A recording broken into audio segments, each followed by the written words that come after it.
Sabe aquela promessa de segurança de um líder? Aquele lema que une uma nação inteira? Pois é. Imagina se, na verdade, isso fosse uma sentença de morte. A gente vai mergulhar hoje numa visão bem assustadora do profeta Ezequiel, uma visão onde um ditado popular sobre proteção vira, de repente, uma profecia de fogo e juízo. Olha, essa é a pergunta que fica no ar, sabe? Ela assombra toda a visão que a gente vai ver agora. É uma pergunta que meio que arranca a máscara da segurança política para revelar uma verdade espiritual que é, sinceramente, terrível. Então, para entender essa história, a gente precisa ir lá com o profeta Ezequiel. Ele está exilado lá na Babilônia, mas de repente, em espírito, ele é transportado de volta para Jerusalém. E não para qualquer lugar não, ele vai parar num ponto muito específico, o portão oriental do templo. Ei, gente, a localização aqui é tudo. Esse não é um portão qualquer, de jeito nenhum. É exatamente por ali, por aquele mesmo portão, que a presença de Deus, a sua glória, tinha acabado de sair da cidade. Pensa na cena. Deus sai e o profeta chega.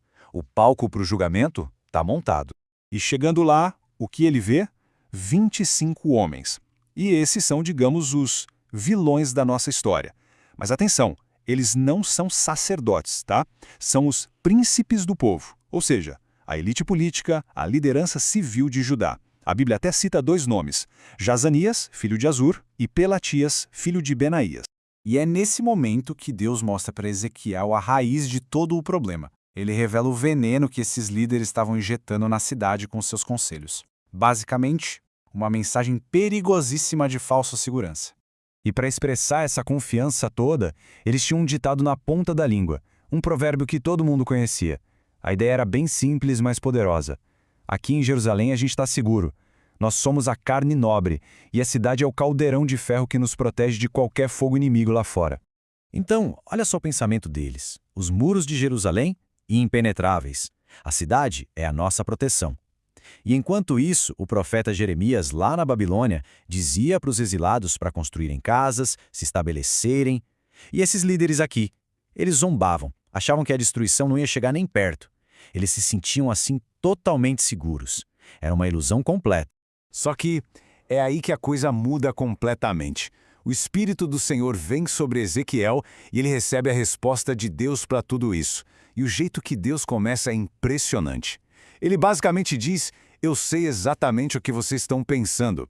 Conheço cada pensamento arrogante, cada plano secreto. E a acusação de Deus é um soco no estômago. Ele diz que a cidade não está cheia de gente segura, não. Ela está cheia, isso sim, das vítimas da própria liderança deles. Uma liderança violenta, injusta. A acusação é direta. Vocês encheram as ruas com os mortos. É aqui que a metáfora deles é virada do avesso, de um jeito brutal. Deus pega o ditado deles e diz: então vocês se acham a carne nobre no caldeirão? Ok, a cidade é sim um caldeirão. Só que a carne dentro dele não são vocês, são os corpos daqueles que vocês mataram. E esse caldeirão não protege nada, ele cozinha. Cozinha tudo sob o fogo do meu juízo. E se você acha que a reviravolta parou por aí, se enganou. Para esses líderes que se sentiam tão seguros dentro da cidade, Deus tinha uma notícia ainda mais terrível. O julgamento deles não ia acontecer ali, no refúgio que eles tanto confiavam. A profecia é super clara, não deixa margem para dúvida. Eles, que se viam como a carne protegida dentro do caldeirão, iam ser, na verdade, arrancados de lá à força. Seriam entregues a estrangeiros e o julgamento final, longe de casa, lá na fronteira de Israel. E olha, isso aqui não é só uma figura de linguagem, não é algo simbólico. A história confirma.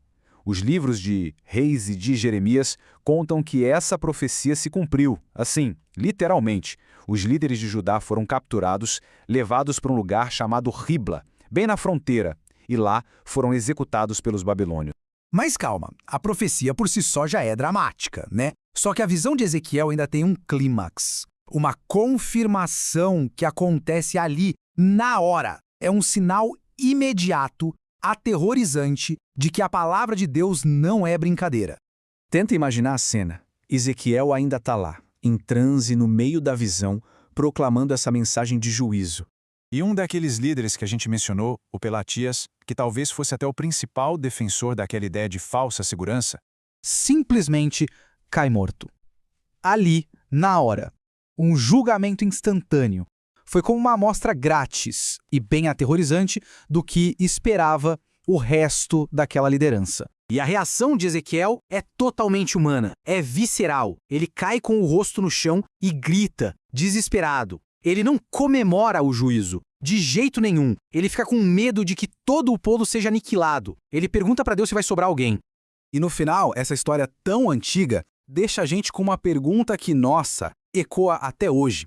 Seja na vida pessoal, numa comunidade ou até numa nação inteira, como é que a gente distingue fé de verdade de uma presunção perigosa? Onde que termina a confiança que salva e começa aquela autoconfiança que na verdade só cega a gente? Onde fica essa linha?